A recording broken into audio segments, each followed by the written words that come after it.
गंगा सदृशं तीर्थम ना देवो केशवापराय। ना गंगा जैसा कोई तीर्थ है और ना भगवान विष्णु जैसा कोई देवता, ऐसा पुराणों में वर्णन आता है। और यह मैं क्या श्लोक आपको सुना रहा हूँ क्योंकि भैया अभी 4 मई को गंगा सप्तमी आ रही है।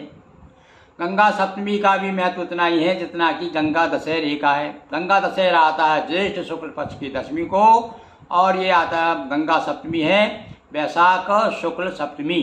और ये वैशाख शुक्ल सप्तमी तिथि के अनुसार तारीख के अनुसार 4 मई को आ रही।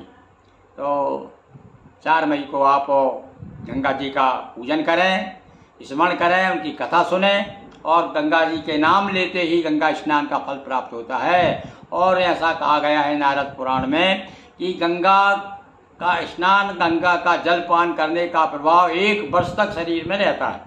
आप गंगा स्नान करके आए हैं तो 1 वर्ष तक गंगा का स्नान का जो है उनका महत्व, उसका प्रभाव गंगा जी के जल का आपके शरीर में रहेगा। इतनी बड़ी महिमा है गंगा जी की।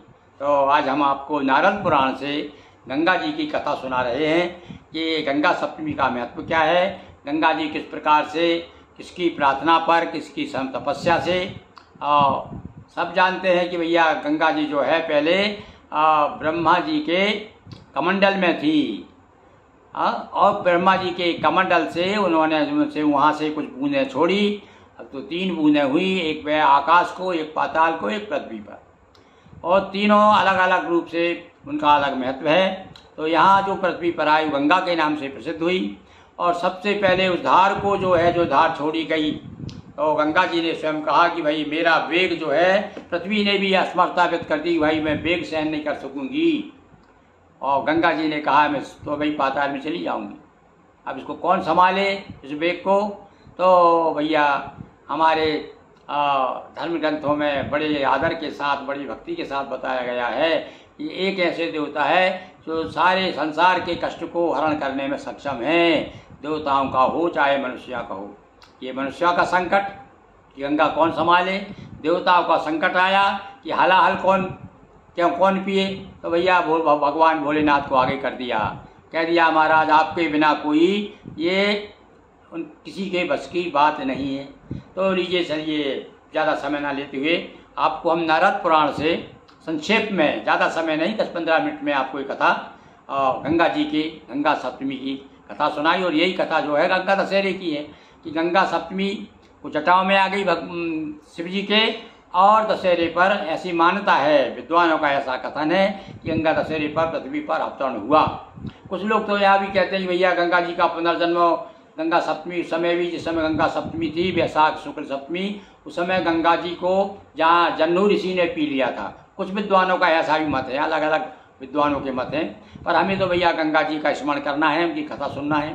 तो सुनिए, वही भी ठीक है कि जन्नू ने पी लिया था, उसके बाद में सब देवताओं ने मिल करके प्रार्थना की तो जन्नू ऋषि ने उनको छोड़ दिया, मुक्त कर दिया। तब वो जानवी नाम पड़ा उनका, तो गंगा जी का एक नाम जानवी है।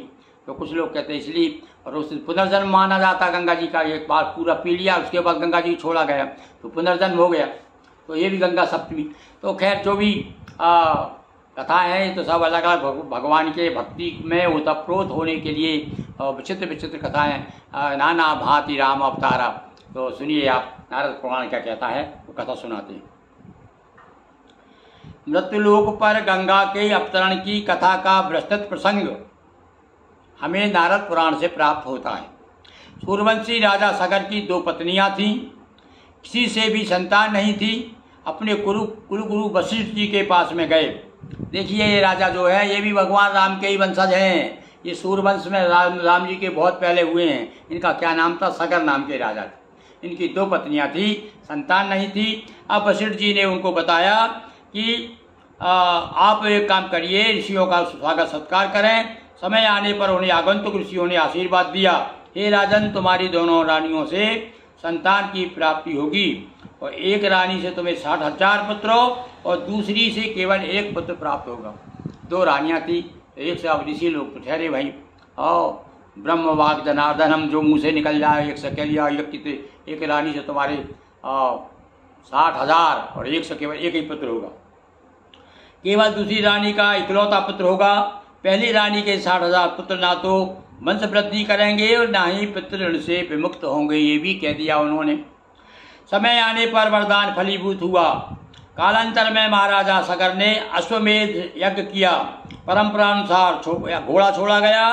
महाराज सगर के 60,000 पुत्र रक्षक के रूप में घोड़े के साथ भेजे गए।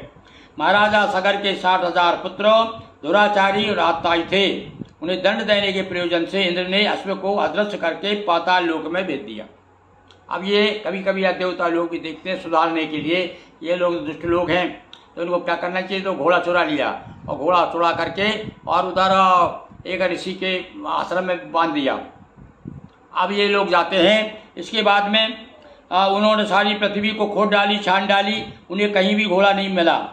तब आकाशवाणी हुई कि हे सगर पुत्रो, तुम्हारा अश्व रसातल में बंधा है। सुनकर राजकुमार रसातल पहुंचे। घोड़े को महात्मा कपिल जी के सामने बंधा देख करके क्रोधित हो उठे। अब कपिल जी के सामने बांधे, आश्रम के पास बांध दिया। जो ही उन्होंने देखा समझ को चोर मान लिया। अभी तो दुष्ट प्रकृति का आदमी संत असंत की पहचान थोड़ी कर पाता है। तो क्या किया, महात्मा कपिल ध्यान में लीन थे। उन्हीं समय दृष्ट राजकुमारों के चिल्लाने का कोई प्रभाव उनके ऊपर नहीं पड़ा। चिल्ला रहे थे कि ए ऋषि, ये पकड़ के कपटी, ये चोर हमारे घोड़े को चुरा लिया और यहाँ पर वो जो है ऋषि बना बैठा हुआ है। तो और पकड़कर लातों से मारने लगे। बहुत देर के बाद कपिल मुनि को ज्ञान हुआ, क्योंकि वो तो ध्यान में स्थित थे, ध्यान में डूबे हुए थे। विस्मित होकर क्रोध से सगर पुत्रों को देखने लगे और देखते देखते उनकी आंखों से आग प्रकट हुई और तत्काल 60,000 पुत्रों सगर के भस्म हो गए। अब महाराज सगर को जब समाचार मिला तो उन्होंने अंशुमान को भेजा कोप शांत करने के लिए। तो अंशुमान ने विनय पूर्वक जाकर के क्षमा याचना की और उन्होंने आशीर्वाद दिया, तुम्हारा पुत्र भागीरथ अपनी कठिन आराधना से पुण्य सलिला गंगा को यहाँ लेके आएगा। अब उन्होंने कहा होगा कि महाराज हमारे भाई की जो भस्मी पड़ी हुई है, अब इनको मुक्त कैसे होंगे। प्रार्थना की उनसे, तो उन्होंने भाई संत लोग जो है भगवान भोले जैसे ही भक्त होते हैं उनके भी, तो क्षणे रुष्टा क्षणे तुष्टा प्रसन्न भी हो जाते। तो उन्होंने बताया कि ऐसा ऐसा होगा, भागीरथ तुम्हारा पौत्र आएगा और वो तपस्या करेगा, उससे जो सलीला आएगी ब्रह्म सलीला, और पवित्र जल के स्पर्श से पिता के भाई युक्त तुम्हारे मुक्त हो जाएंगे। इसी से भगीरथ नामक पुत्र का जन्म हुआ। पितरों के उद्धार के लिए उसने अनेक समय तक हिमालय में कठोर तपस्या की और गंगा जी के पवित्र धारा से सगर पुत्रों को भस्म को प्लावित करते हुए प्राचित होने लगी। तब विष्णु धाम को पहुंच गए, उनकी मुक्ति हो गई। तो इस प्रकार से भैया पुराण में ये कथा दी गई है। और वो तो जानते हैं, जब वहाँ से गंगा जी ने कहा कि भाई मैं मुझे कौन संभालेगा। भगवान शंकर की कुछ सालों तक वो जटा में घूमती रही। उसके बाद में फिर वहाँ से जटा में से निकली। हाँ, तो वो जिस समय जटा में आई थी उस समय गंगा सप्तमी थी, ऐसा कुछ विद्वानों का मत है। तो इसलिए हम गंगा सप्तमी मनाते हैं। बोलिए गंगा मैया की जय। इस दिन विशेष रूप से गंगा स्नान जरूर करना चाहिए और स्नान के साथ में दान स्नान के साथ दान लगा हुआ है।